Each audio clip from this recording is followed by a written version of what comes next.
Well, I'm here again with Massimo Pigliucci on Blogging Heads TV. Massimo, you want to give a little brief introduction of yourself, and then I'll do the same, and we can get started. Sounds good. I'm Massimo Pigliucci. I'm the KD Irani Professor of Philosophy at City College, City University of New York.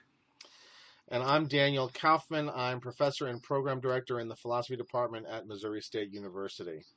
So today, Massimo, we're going to talk about the subject of scientism, which is somewhat a little bit related to what we talked about last time, insofar as some of the people that we talked about certainly embrace a scientistic worldview.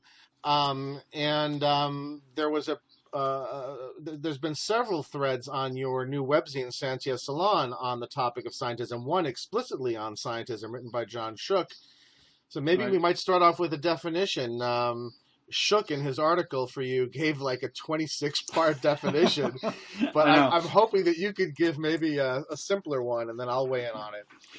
Well, I think that yeah, you're right. There's probably as many definitions as people that have been thinking about this stuff, but I think that broadly speaking, they really do fall into two broad categories.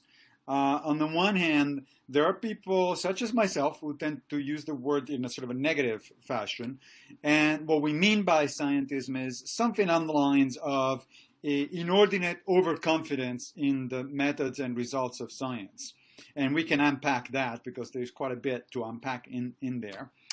Uh, then there is so the positive side of the debate. These are people, both a number of scientists and actually a number of philosophers, who think that who essentially started wearing the label as a badge of honor, and they say, yeah, that's right, science does have or will have eventually potentially all the answers, and so we're fine with that.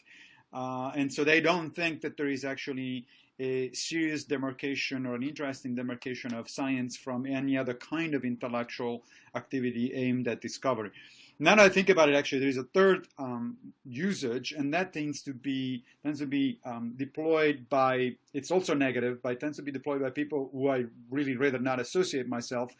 And these are, people who suggest that there are other ways of knowing outside of science, and by which they usually mean some kind of mystical or religious access to an alternative reality, that sort of stuff. Now, I don't think that's a reasonably interesting usage of the term. So I completely discard that kind of that aspect of the debate. Although unfortunately, it is precisely the presence of those people and the use of the word scientism by, let's say, supporters of intelligent design that really makes the debate between the other two sides more acrimonious probably than it should be.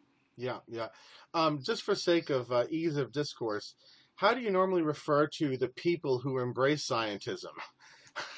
It's a good question, right? Because there's an actual term for that. I mean, it's you are characterized by having a scientific attitude, but of course you cannot use the word scientist because that one is taken for a neutral, if not a slightly honorific meaning. So there really is no accepted word. And again, because engaging in scientism or being scientific, it's supposed to be an insult. Most people mean it as an insult, not as a positive thing. Presumably, people haven't thought about giving a term. I mean, some of my readers on Santia Salon use the word scientimists, but I really don't want to go there. Yeah, I actually wrote scientismist, Right. which seems sort of awful, but we'll have to work around it. Yeah. Let me maybe perhaps try and focus the definition a little bit. It seems to me that people who embrace scientism have both a very specific conception of, on the one hand, explanation, Right. what it is to explain some phenomenon, some event, some whatever it is you're seeking to explain, and that in tandem with that, they have a very specific conception of understanding, right? Where Right. understanding is broadly understood as possession of the relevant explanations. Right. And then thirdly, it seems to me they have a distinctive conception of why we want that understanding and thus those explanations. In other words, the value of explanation and understanding. Does that strike you as a fair way of parsing the issue, breaking it down, and then we can talk specifically about what their conception of explanation and understanding is? Yes, I would also add that there is the two camps. And by the way, when I refer to the two camps, as I sort of briefly described above, of course that needs to acknowledge that there's actually a variety of positions within each camp. So there's, it's not like everybody who is critical of scientism thinks like myself, and everybody who is in favor of it thinks like, I don't know, James Lediman, for instance, to name a philosopher who is on the other side. So I would add a fourth component, which is the two camps seem to have a sufficiently distinct conception of what counts as science. And in fact, I think that is probably the most crucial distinction of them all. We can start talking about the other three that you mentioned, but I think that really at bottom is that I tend to have a fairly restricted conception of science, and some of these people tend to have, on the other side, a overly extensive conception of what counts as science. Right. Or although I guess depending on how you mean restricted and extended, I think one of the things I'm going to want to say is that the people who embrace scientism really, at the end of the day, think that the only real sciences are physical sciences. Yeah, that's right, but they would never actually admit that, because if they admitted that, then they would actually subscribe to a conception of science that is even more restricted than my own, and that would sort of shoot themselves in the foot at that point.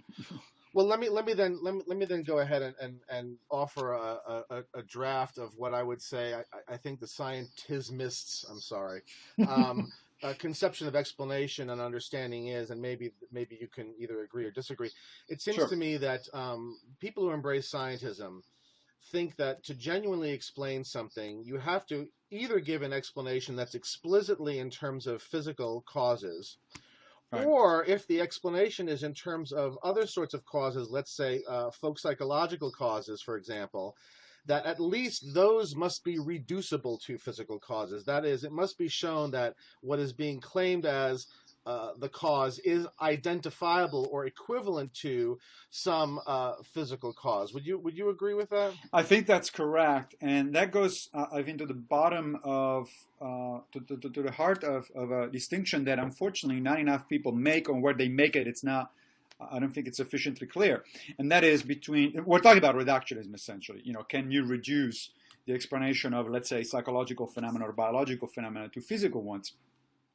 And of course, as you know, as soon as you start talking about reduction, the first distinction that one should make, and that which, if appropriately understood and acknowledged, would actually probably end the debate right there, is a distinction between epistemic and ontological reductionism. So, briefly, ontologically speaking, a reductionist claim would be that all there is in the world are quarks or strings or whatever it is that fundamental physics tells us the foundations of the world are made of, and therefore that anything else ought to be understood in principle as quarks or strings interacting with each other. Okay. Right. Now that position, I think, is clearly hard to reject. I mean, the world really is in fact made of quarks or strings or whatever, and so at some very abstract level, it is certainly the case that biological phenomena and physical phenomena are the result of very, very high level, very, very complex interactions among quarks, but nonetheless interactions among quarks they are. Right. At an epistemic level, however, the question is, yes, but is the quantum mechanical or the string theoretical level really the best, the most informative, or the most feasible level at which we should seek explanations as human beings? And the answer clearly there, I think, is equally clearly no. Nobody has ever produced, probably ever will produce, and certainly has no idea of how to produce a quantum mechanical theory that explains, I don't know, Shakespeare's sonnets, for instance. Or even why we're having this conversation. In other words, a quantum mechanical theory of psychology. Right. So if that's understood right there, that should kind of stop a lot of discussions, because it would make clear that when we're talking about scientism and sort of the inordinate faith, if you will, or about the fact that science will eventually answer all questions, or too much confidence in the results of science, we're clearly talking epistemically. We're talking about science as a human activity. We're not talking about whatever foundations, physical foundations, make up the universe. So because the debate is epistemic, not ontological, then it seems to me that it's pretty obvious that there are limits to science, just because there are epistemic limits to human knowledge, period. So I really have a hard time, I'm trying to be really charitable to the other side, but I'm having a hard time understanding why people keep sort of mistaking the two or confusing the two levels of discourse. And it ought to be clear that if we're talking epistemically, obviously there are limits to science, and obviously in a lot of cases, if you want to understand, for instance, Shakespeare's sonnets, you don't ask a physicist, you ask a literary critic or a poet or something like that. Right. Well, I think part of the reason why I think people don't make this distinction often enough, and I think maybe it's worth repeating just for the audience, given that the audience here is partly a lay audience, if you want to call it that. That is, just because everything is ultimately made of matter does not mean that every explanation, right, that the best explanation for everything is always a material explanation, or better put, an explanation in the language of basic physics, right? Right. Right, and that's because explanations are human constructs, right? I mean, let's assume that the laws of physics, whatever they are, because that's a whole other, discussion that we could have. But let's say that the laws of physics really are sort of objectively out there. They are regularities by which, exceptionalist regularities by which the universe works and all that sort of stuff. Fine. But when we talk about an explanation, let's say even of physical phenomena, why is it that the moon goes around the Earth, and why does it only always show us one face? Even in physical explanations, these are human epistemic constructs. And even that explanation, which is an explanation of a physical phenomenon, it's not usually presented in terms of quantum mechanics. Yeah. Simply because quantum mechanics is not very helpful when you want to describe, astronomical phenomena. It just doesn't get you there as a human being. Yeah, yeah.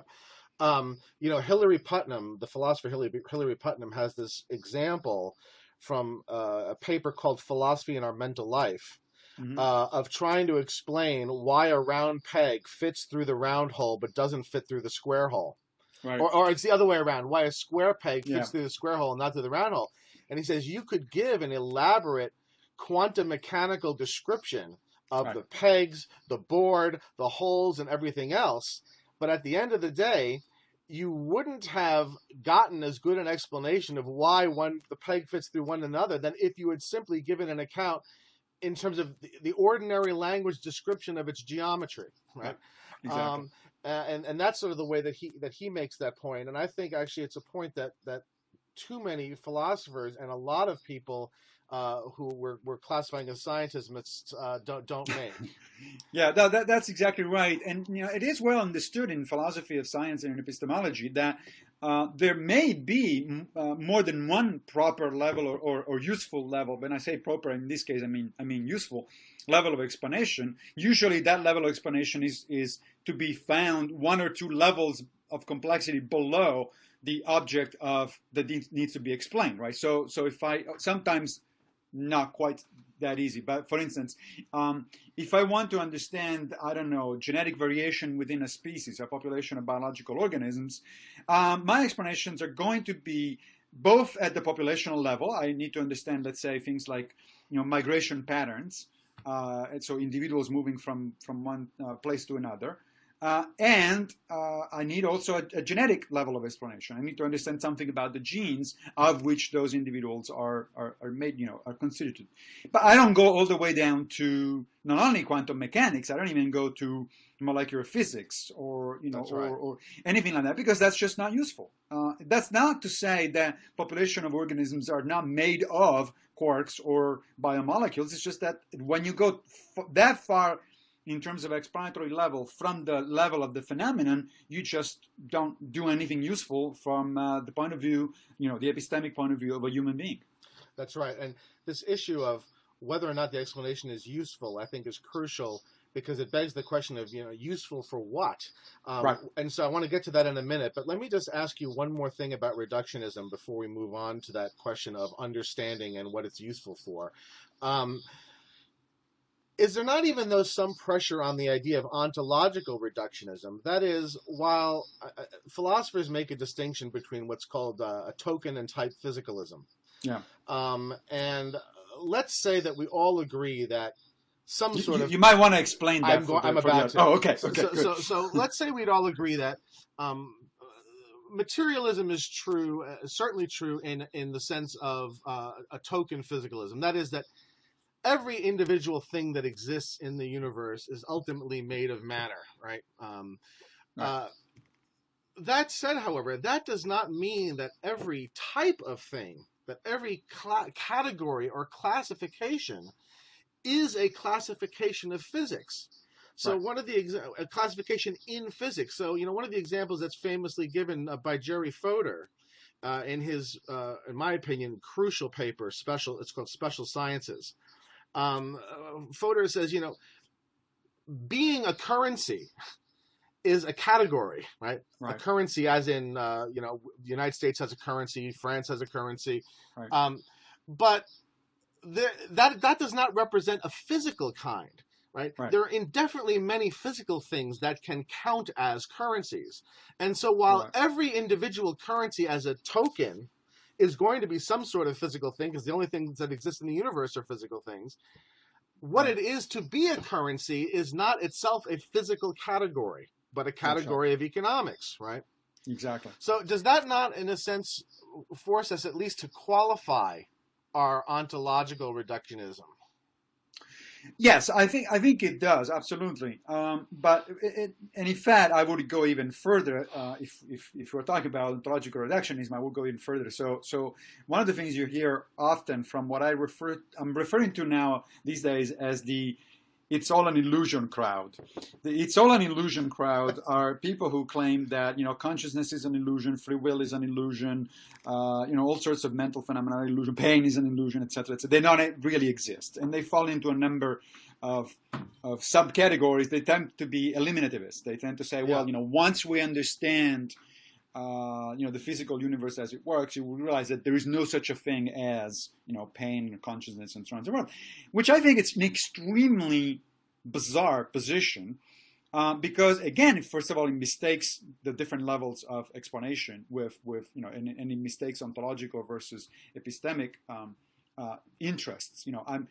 You can tell me all you want that my consciousness doesn't exist, but if you want to talk to me as a human being, you better behave as if I were a conscious being, as opposed to, say, my computer, which is not conscious. Because if you treat us in the same way, you're not going to go very, very far. At least not with me. We may go far with the computer, but not with me. Right. So, but even so, the idea of that sort of underlines these "it's all an illusion" crowd. Which, by the way, I'll give you an example, an even much more straightforward example. From physics itself, right? The computer that I have in front of me, it's sitting on a table, and you often, a desk, and you often hear these people, these kind of, the "it's all an illusion" crowd, telling you things like the desk doesn't really exist. Physics tells you that the desk is really mostly, empty space and interaction of forces, however you want to call it, a delocalized,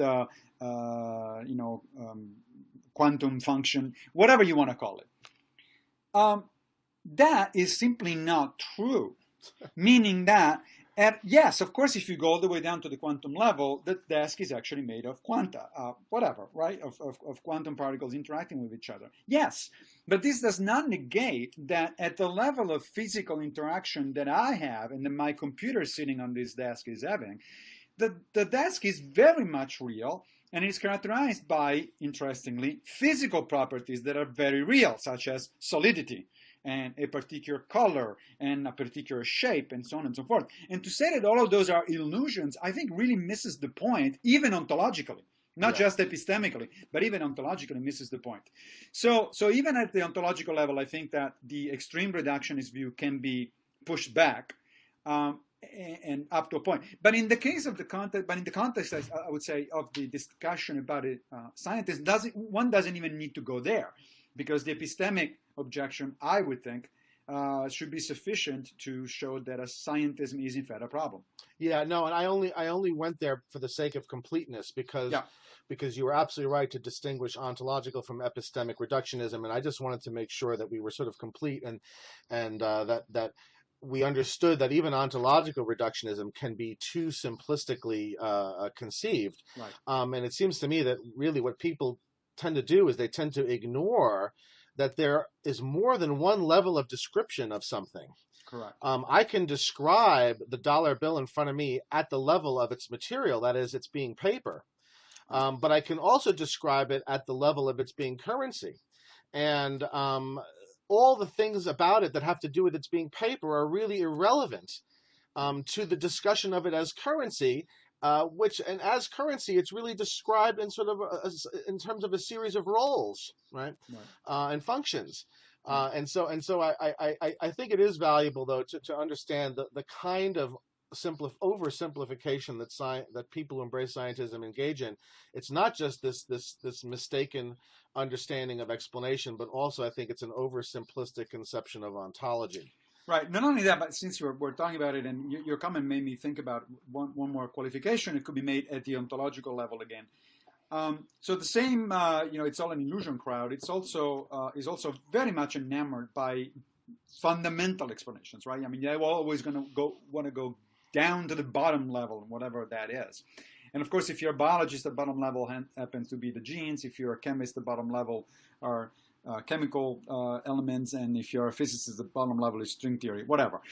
But the important point is that actually there are a number of phenomena that are studied by, in fact, almost everything that is studied by the so-called special sciences, which are essentially everything other than fundamental physics. So it includes not only biology, geology, chemistry, etc., but also even part of physics, like solid-state physics. Everything that is studied by the special sciences actually does require often explanations at levels above the one of interest. Now, we don't need to talk about debatable and sort of a little bit strange concepts such as downward causality or anything like that. But let's say that I want to understand, the functioning of a human being as an organism, as a living organism. Now, the reductionist crowd would say, "Oh well, what you want is the genes, right? It's the genome project. It's you want the genes on the CD, and then you'll understand what a human being is and how it works." Well, no, you certainly need that, but you also need a bunch of other things, including at levels higher than the human being itself. Therefore, including the human race as a whole. In other words, as a group, as a biological species, society in which we live. The environment in which, the ecosystem in which we function. There's a lot of things that are involved in being a human being or a cat or a dog, whatever you pick your organism, that makes sense only once you understand ecosystem ecology.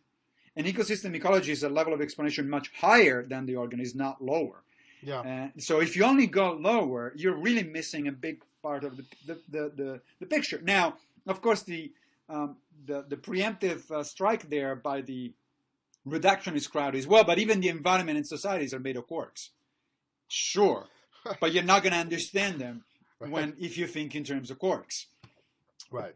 And that I think is a very nice place from which to segue into a discussion of purely the epistemic side of this, and specifically what I think that a lot of this, you said we've constantly been invoking the idea of what is the explanation useful for, and that reminds us that we seek explanations and thus understanding for reasons, right? And I think that the scientism crowd has a very narrow conception of what we seek explanations for, right? We seek explanations to acquire a kind of understanding which allows us to predict phenomena and manipulate the environment. And I think the sense of manipulation that they have in mind is roughly that of engineering. Would you agree with that?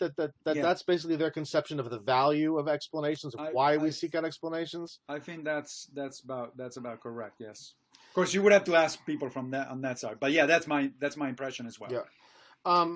And I think it's immediately sort of fair to ask, well, really, whether that's all that we want explanations for. Right. Um, I would argue that part of the reason why I seek explanations of, let's say, human behavior as opposed to inanimate matter, is so that I can behave in a whole number of what let's call appropriate ways. Right. So that I can behave in ways that are, let's say, generous, Right. ways that are kind, ways that are humane, ways that are socially positive. In other words, there's a whole bunch of competent performances that I want to be able to engage in, Right. that I seek the explanations for. And it seems to me that purely physical explanations would not provide me with the kind of understanding that it would make it possible for me to engage in competent performances of those kinds. Yeah. For instance, let's come up with a very obvious, I think, example is the difference between, when it comes to ethical questions, between an approach based on moral philosophy and one based on, let's say, evolutionary psychology. Plenty of people say, oh, but morality is just an instinct that evolved in Pleistocene time for pro-social behavior. Maybe, maybe not. I mean, we don't know. I mean, that sounds like a reasonable sort of just so story to me, but nonetheless, it's a just so story because we know nothing about genes for prosocial behavior. We know nothing about selective pressures in the Pleistocene. All of this stuff is pretty much made up. It's a reasonable story, which is different from good science in my mind. But let's even grant that reasonable story is true, right? So our prosocial behavior eventually resulted in sort of moral. Selection for prosocial behavior resulted in moral feelings, and therefore in what we today eventually we call, ethics. Yeah, sure. But if I'm engaging in a discussion about the morality of police brutality, for instance, since this is in the news at the moment, it's in my state at the moment. Unfortunately, exactly, it is in your state.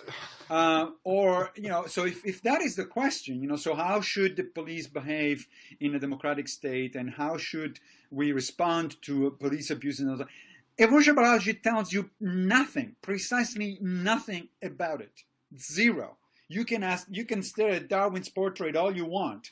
It's not going to talk to you. What you need is a complex discourse at a much, much higher level, which deals with issues of social justice, issues of law and constitution, things of that sort, which really the biology just doesn't get into it. It's a very distant background condition that may or may not have played a particular role in it in the inception of these things. But right now, if we're having a conversation about police brutality in your state, Darwin isn't going to do it. John Rawls is going to do it, or the Constitution, the founding fathers are going to do it, whatever. But definitely not Darwin. Yeah. And of course, even less quantum mechanics. Well, yes, of course. and let's maybe even be a bit more specific about this. I mean, I seek out psychological explanations of human behavior in part to help me understand why people do various things.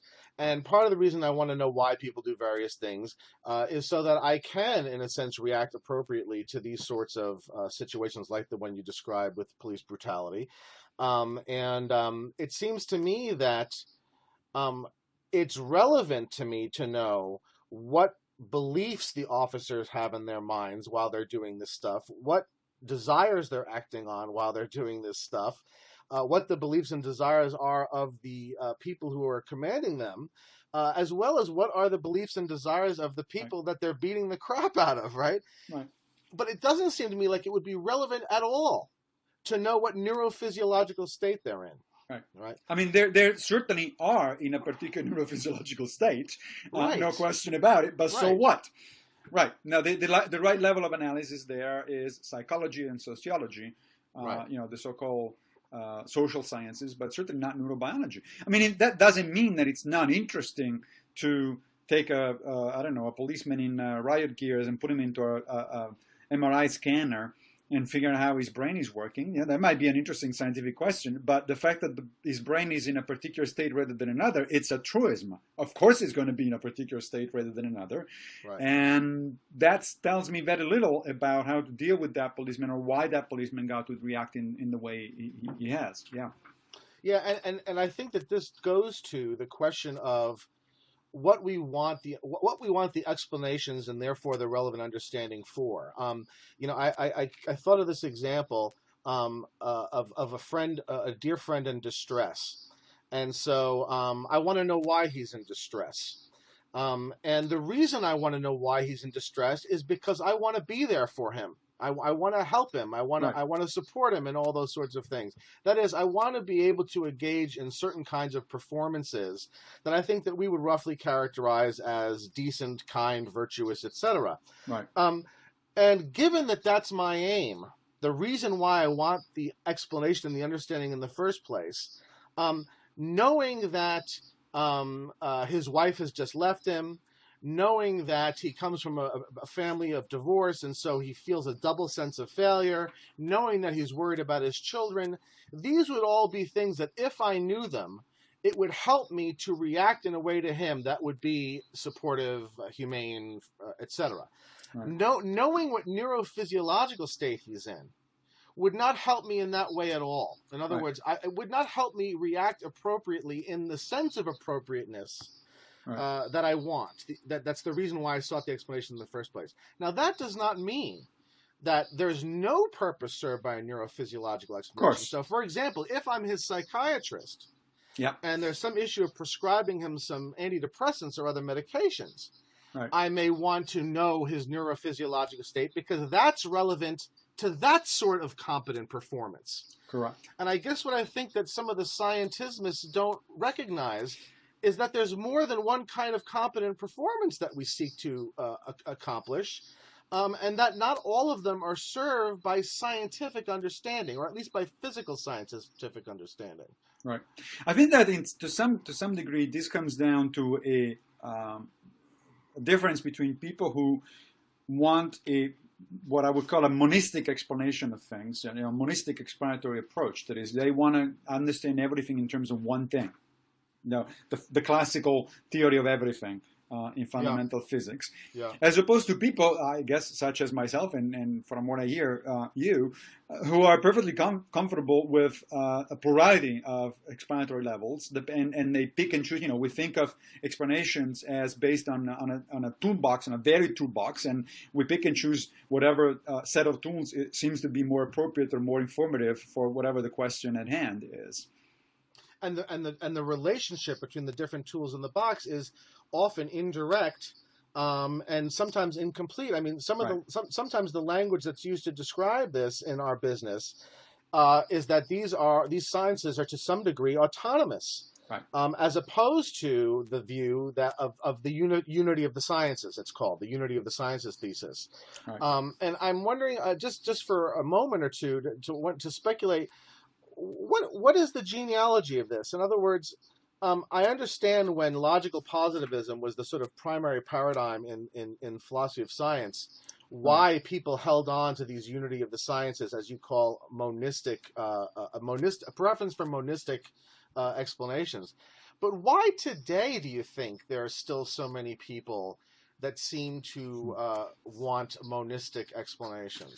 I think there are two reasons, but of course I'm speculating here. But we are, of course, yes. Yeah, but this is a conversation that actually really should be I just moved my computer and you'll see a bumping up and down of my image for a second, but hey, it's live television. That's or something, right?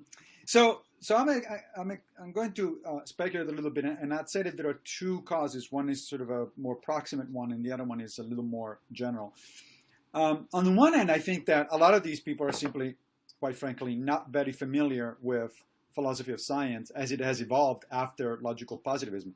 And I'm talking particularly of a lot of scientists who, especially recently, have been on record essentially embarrassing themselves by making comments, dismissive comments about philosophy. I mean, the list is now, unfortunately, very long. Lawrence Krauss, Steven Weinberg, Stephen Hawking, Neil deGrasse Tyson. I called several of them to task directly, either on my podcast, the Rationally Speaking, or on my webzine, Scientia Salon. And it just doesn't seem to stop anywhere. Although, fortunately, there is a number of scientists who have started paying attention, like Sean Carroll, for instance, recently wrote a nice essay asking his colleagues to just stop embarrassing themselves I saw about that. philosophy. Right. So we have some allies in that department. But so part of it is, I think, just ignorance, sheer ignorance about philosophy. It's like these people are talking as if Popper was the latest thing in philosophy of science, and of course he's already a number of decades old. Or the idea of paradigm shifts that just came out off hot off the presses, and that one too is decades old. There's nothing wrong with being ignorant of another field. I'm ignorant of plenty of fields. There is something wrong, however, in talking in public as a public intellectual with confidence about something about which you demonstrably know very little. So I mean that's part of the reason for what we're talking about, the sort of the sheer ignorance of recent philosophy of science and recent developments in epistemology and so on. The more fundamental reason, I think, for this monistic attitude toward explanations is really still, for good and for bad, the heritage of the Enlightenment. If you look at what some of these people are saying, like take Richard Dawkins or E.O. Wilson, they both explicitly said that they considered themselves sons of the Enlightenment. And so that explains a lot about their attitude toward science and scientific explanations, etc., because, of course, the Enlightenment, the so-called Age of Reason, the idea was, in fact, that the new sciences were going to solve everything, and everything was going to be reduced, although Voltaire wouldn't use that term necessarily, but everything was going to be recast or reduced in terms of sort of the natural sciences, which an idea that at the time was actually reasonable because the natural sciences had just gone through an explosion, particularly in physics. And so physics, I mean, even philosophers, I was going to say, went for this kind of thing. In fact, the more proper term would be fell for it.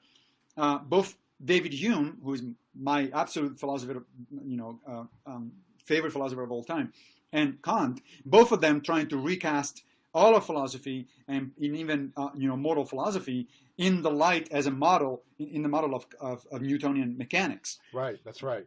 They conceived of psychology as essentially physics of human behavior, I guess, and of course Descartes in the Discourse on Method explicitly says that all human knowledge will be acquirable in the same way via these sort of geometric, almost on the model of geometry. So I think that's an interesting point. Now that one, however, that observation, at the time was kind of reasonable, right? I mean, you just had the scientific revolution, physics was going all over the place, etc. It becomes less and less reasonable as we move away from the Enlightenment. And yet, that position has been maintained not only by a large number of scientists, but even by a surprising number of philosophers. I mean, Quine, for instance, arguably one of the most influential, if not the most influential philosopher, at least in the analytic tradition of the 20th century, famously said that epistemology eventually would be reduced to psychology. It's a branch of psychology. That's the same kind of attitude. And I think it's wrong-headed for the same kind of reasons. I mean, yes, we certainly have quite a bit to learn as epistemologists from psychology, but no, I'm sorry, there's a difference between sort of a prescriptive and a descriptive approach to a particular field.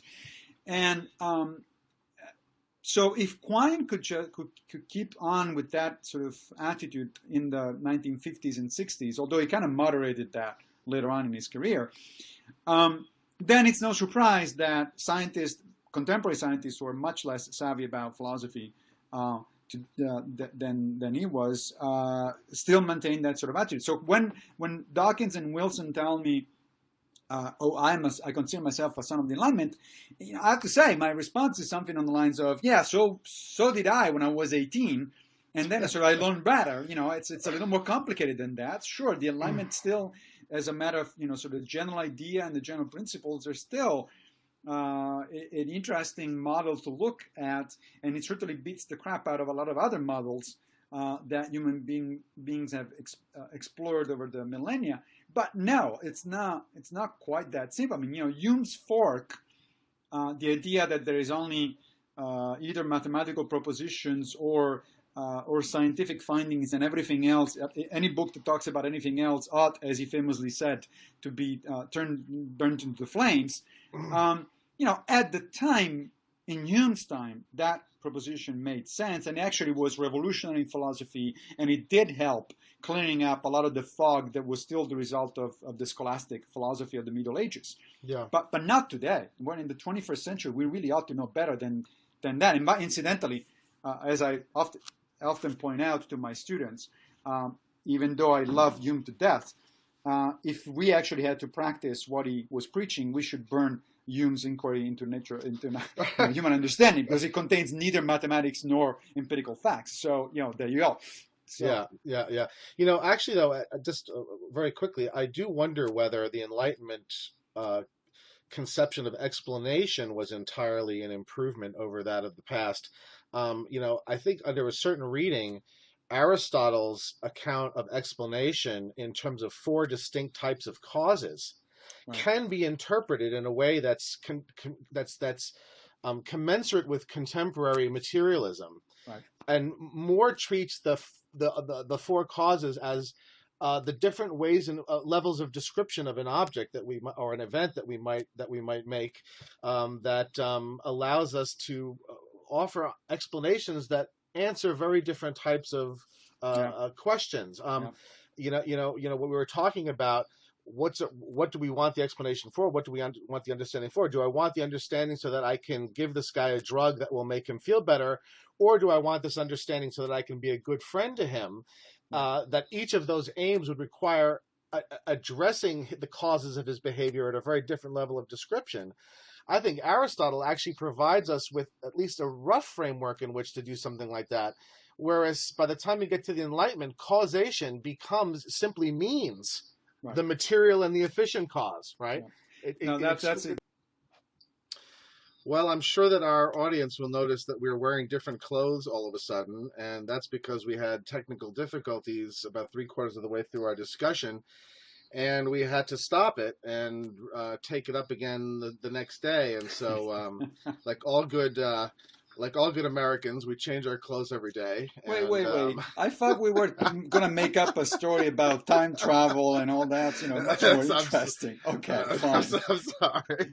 Fine. So the audience doesn't need to be reminded of what we were talking about, but we do. Massimo, I'd asked you about what you thought some of the reasons, the deep reasons were for why scientism is appealing to people, and we were talking about what you called explanatory monism, the idea that there's only really one kind of genuine explanation and thus one kind of understanding that results from that explanation. And you had actually said that you thought that much of it is due to their indebtedness to the Enlightenment. Right. Because in the Enlightenment, certainly there was the idea that, in a sense, physics and science would explain everything one day. Descartes says this explicitly in the Discourse on Method. Right. And then I'd said actually that I thought that this was in a bit of a regression from antiquity, when Aristotle imagined four different types of causes, ways of understanding the world around us. And then you had some interesting things to say about that maybe you could say again.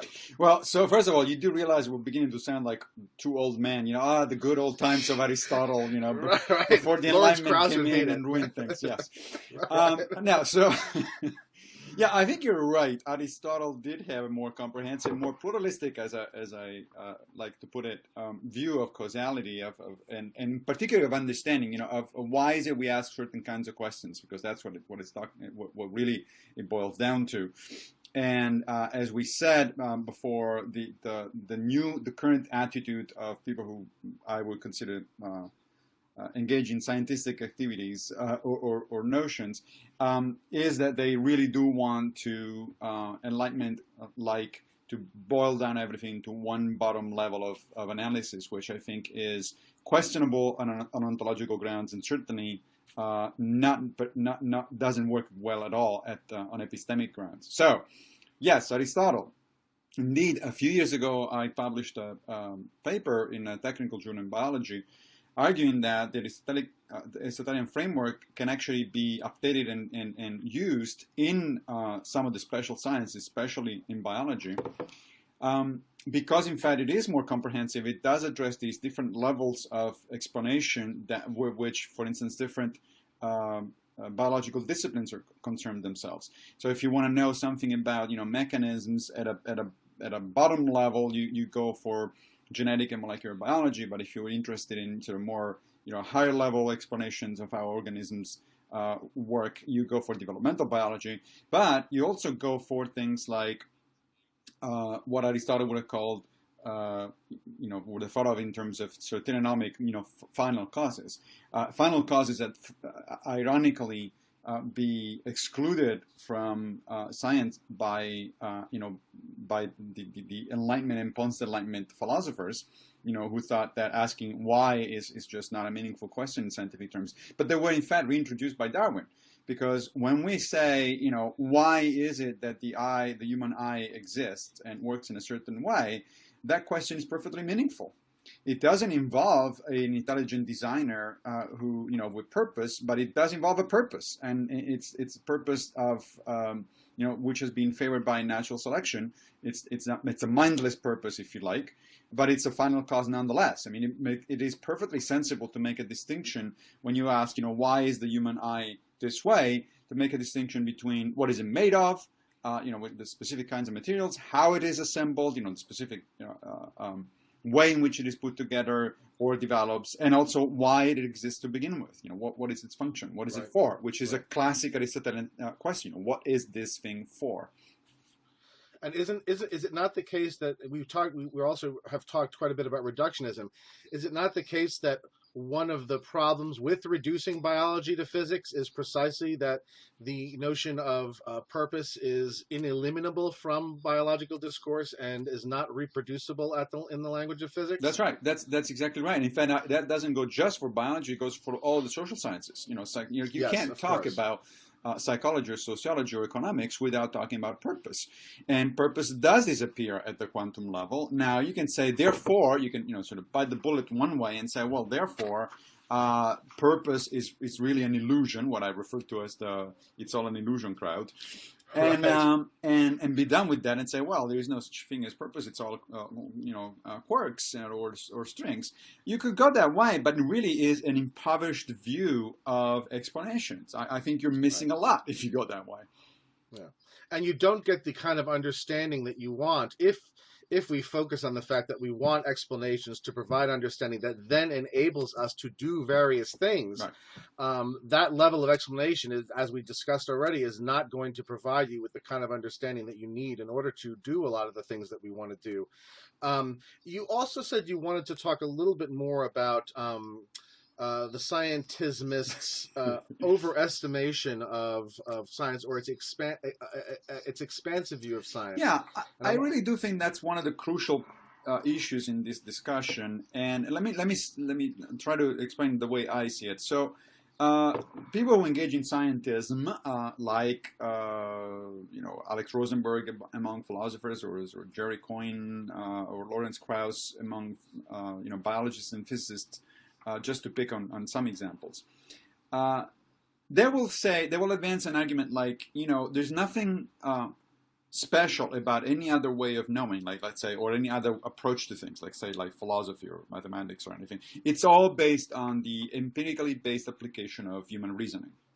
And therefore, in their mind, there's no particularly relevant distinction between, let's say, Coyne's famous example is between plumbing and, quantum physics.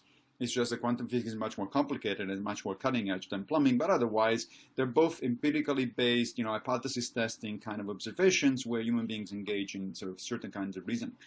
Now, you could go that way. I mean, I can see the sense of going that way. It isn't nonsensical or anything like that. But if you go that way, it seems to me that there is a huge price to pay, because if you want to say that there's nothing special about science, that it's just, common sense writ large, something like that, then you cannot say that and then at the same time reject other ways of knowing for being not scientific, because you just equated science with human thinking. And if you do that, then anything goes. Then we don't have, you don't have a luxury to reject philosophy as useless or mysticism as hopeless or anything like that. You can only say specific philosophical notions are mistaken, here's why, or specific mystical notions are mistaken, here's why. But you can't just say, well, science, at the same time, put science on a pedestal as something that we should imitate and strive for, which I think it is, by the way. But at the same time, the reverse of that coin is also, well, yeah, but everything is science. It's just a general way in which human beings think. So I think it's much more sensible to say that yes, there is a continuum for sure between science and other kinds of human epistemic activities. It would be really bizarre if science all of a sudden came out of nowhere and it represented a qualitatively different way for humans to think. Just in the way, by the way, in which philosophy or mathematics or logic are continuous with other kinds, normal everyday human thinking. I mean, after all, it's not like mathematicians are not normal human beings. They have the same brain that the rest of us have, and they use it in essentially the same way. But does that imply that mathematics is not a sufficiently distinct kind of analysis, or kind of way of doing things or approaching things with respect to, let's say, science or mysticism? I think that would be really bizarre. And besides, as I pointed out before, two can play that game. If you want to say that, look, everything that has to do with empirical information, empirical evidence is science, I can, and therefore, well, it's all about science. Then I can say, well, look, then anything that has to do with human thinking is philosophy, because that's what it is about. It's rational thinking, right. And therefore, in fact, if everything is philosophy, that would become silly. I mean, you could make that argument, but it would be silly because, what would be the point of expanding the meaning of the word philosophy or the meaning of the word science to encompass almost everything? At that point, it loses meaning. Everything becomes science. I've actually had people arguing with me that, the fact that I got to the Graduate Center in the middle of Manhattan today from my apartment in Chelsea by navigating the streets of Manhattan in a certain way, since this was reasoning based on empirical evidence, I was doing science. Hell no, I wasn't doing science. I mean, if that's what you mean by science, I'm sorry, that makes no sense to me.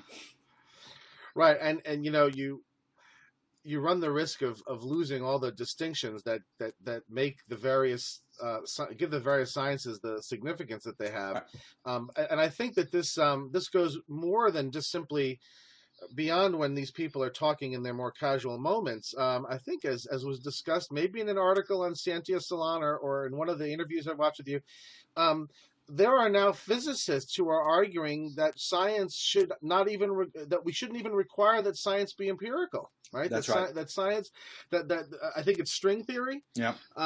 Which is basically unconfirmable. And so they said, well, it's science anyway. Yes, we had two essays at Scientia Salon, one by Peter Voigt, who is a physicist at Columbia, who is a well-known critic of string theory. He published a number of years ago a book called Not Even Wrong about string theory. And Jim Baggott, who is a science journalist with a background in physics, who has written more recently a book critical of certain aspects of certain directions of fundamental physics, which is called Farewell to Reality. And both of them argue that, yes, in fact, there are some physicists now who, faced by the reality that string theory has been around for decades and it hasn't managed so far to come up with a single empirically testable prediction, novel prediction. It predicts all sorts of things we already know, but that's not that difficult, really. So it has failed in that sense. And a number of string physicists now are beginning to actually admit that is the case. So at that point, what do? You either bite the bullet and say, hey, we tried this thing for 30, 40 years, didn't work, let's try something else. Or even worse, we don't know what else to try at this moment, so we're stumped. So that would be one way, so the humility road, if you will. The other one which is some string theory, certainly not all, or in fact at the moment not even a majority, but some string theory are going the other way and say, well, hell with that. That means we're going to redefine what science means and how it works.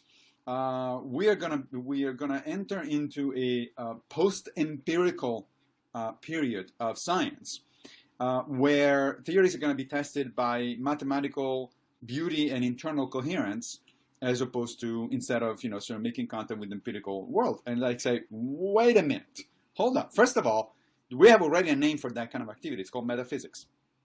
It's Yeah. when metaphysics is in the business of logically or mathematically, it doesn't matter, because at that point the distinction becomes one with very little of a difference. Metaphysics is in the business of logically finding out things about the world without actually looking at empirical evidence. And so all of a sudden, physicists, who have always been very disdainful as a group, with notable exceptions, of metaphysics, all of a sudden they're turning the entire enterprise into metaphysics. This is just strange. To their credit, some of the scientifically oriented people like Lawrence Krauss actually reject that approach, and they say, no, this is crazy. It just means we're on the wrong track. We need to go back and do something else, and find other ways of doing this thing. This is nonsense. But it's interesting to me as a philosopher of science that is the current state of the discussion in fundamental physics. And to me, that also shows just how close certain areas of physics, of theoretical physics, are to philosophy of science and to philosophy of physics. And which, of course, is something that a number of physicists just seem to be oblivious about. Yeah. So, the last thing that I had on our list of things to talk about follows very nicely from this point about the over-expansive view of science, and also fits nicely with what we talked about earlier in terms of different levels of explanation providing different kinds of understanding that then make possible different kinds of successful performances. I wanted to talk lastly about what role, if any, fine arts and literature play in if explanation is perhaps stretching a little bit, but in providing understanding. Right. In this picture that we've been painting, this more pluralistic picture. And it's a subject that's dear to my heart. I teach a course called Philosophical Ideas in Literature, where the entire reading list for the course is all novels. Sure. I've just noticed that, and I've also taught humanities surveys in which there's a mixture of philosophy, visual art, music, some religious material and stuff, and I found that there is a very distinct and substantial sort of understanding that comes from the experience of fine arts and the reading of literature. I'll just give one very sort of simple example. I could spend 2 weeks talking about the sociology, the politics, the religion of Renaissance Italy, in trying to help students to understand the humanistic ideal. Right. But simply showing them and talking them through paintings by Michelangelo and Raphael and others, almost accomplishes the task more effectively. Right.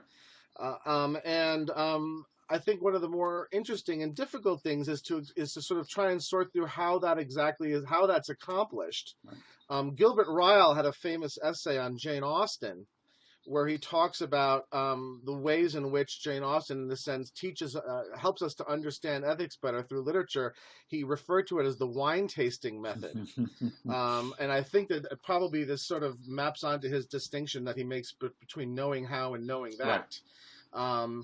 And I'm wondering if you have opinions on this and thoughts on this, or whether you think really that once we get to arts and literature, we're really not talking about epistemic activities anymore. No, I think we are. I mean, of course, we're also talking about aesthetics, and we're talking about art and all that. Yes. But if we're talking about art and literature from a epistemic perspective, I think you're right. I think there are at least two ways I can see those activities contributing to human understanding. One is the one that you just very nicely laid out, which is for certain kinds of things. Arts and literature help us understanding things because they help us visualizing or empathizing or putting ourselves in the shoes or into a different framework. I mean, I can imagine even, for instance, students learning about the Renaissance in a different way by a good movie, even fictional movie, made, as long as it is, of course, historically accurate and all that. because it has that kind of immediate impact, emotional impact, imagery, and that sort of stuff. Now, I wouldn't substitute, a study of the history of the Renaissance with a movie, but I certainly would integrate it. And reading, documents, or looking at paintings and all that sort of stuff, or architecture and that sort of things. Those are, in fact, very, very valuable, at the very least, integrators of a more formal sort of study of, let's say, history or any other, or ethics, or any other human endeavor. So I think you're absolutely right on that one. Now, of course, with the caveat, which goes back to Plato, that arts can also manipulate. Yes, a novel can also manipulate you emotionally in a way that it's actually negative and actually diminishes your understanding. If we want to alienate, I'm about to alienate half of your listeners probably, but Ayn Rand comes up as an example to my mind. Her novels, other than the fact that they're really badly written, they're also very clearly emotionally manipulative for, to send a message that I think it's highly questionable on philosophical grounds. Anyway, so now that we lost half of the audience, the second part, the second way in which this can happen, if you think about it, there is a long tradition in philosophy of using dialogues, which are fictional, as ways to explore, not just to teach, but to explore and come to a new understanding of certain issues. So obviously we got the Platonic dialogues, but we got David Hume, for instance, if we want to jump several centuries, or Berkeley. Yes, that's right. Yeah. So now, even though today philosophers, unfortunately, I think, don't engage as often in sort of that kind of literary pursuit, the idea is, if I actually have written a few dialogues just for fun. You find a couple in my former blog, Rationally Speaking, and one of the things that I noticed while I was writing them is that I was having the same kind of internal epistemic experience as when I'm writing actually an essay, prose on a particular topic. That is, typically, if I decide to write something on a topic, I do some readings in the background, and I think about the general outline, and then I start writing, and literally my thinking happens when I'm writing. It's not like I know where I'm going in details. I might know the general idea, but not the details. And in fact, sometimes I surprise myself. And once I start putting things, black and white, as they say, or pixels on pixels in these days, it turns out that I'm actually surprising myself. I'm going in the direction and say, okay, wait, now that I put this thought in black and white in front of me, it actually doesn't make any sense. It needs to be thought out, differently, and so on and so forth. So I actually learn by writing, essentially. Or I discovered what I think by writing. At that point, it makes little difference what I'm writing is prose, is a formal, it's an essay, or is it a dialogue, it's fiction.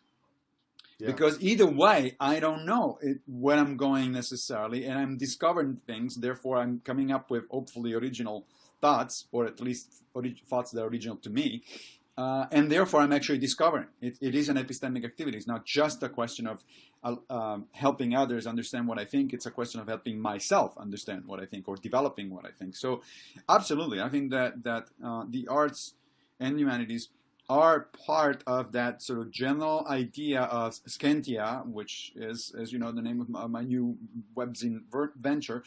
That is, it's knowledge much more broadly construed than just the natural sciences or mathematics or something like that. It's knowledge broadly construed, because it's not just about discovering new things. Yes, of course we do need to discover new things, so we need empirical evidence for stuff. We also need to think about stuff. We need to connect them. We need to understand, and all of those activities are helped by not just the natural sciences, but philosophy, mathematics, logic, and the arts and humanities. Yeah, and I like the way you just put that, and it occurs to me that the word understand has several uses. I mean, one of them is in the purely epistemic sense, but we also use the word understand when we describe someone as being an understanding person. Right. Or when someone comes to us, a friend or a relative in distress, and we tell them, "I understand." Exactly. There is, and it makes me think that maybe the arts provide us with the sorts of, and I'm putting explanation in square quotes because I don't have any other word, that provides us maybe with understanding that enables us to function at that level most profoundly, because it confronts us at the level of direct experience. It directly engages our emotions and our sensibilities, and thus moves us in a way that perhaps more traditionally epistemic activities keep us a little bit at a distance.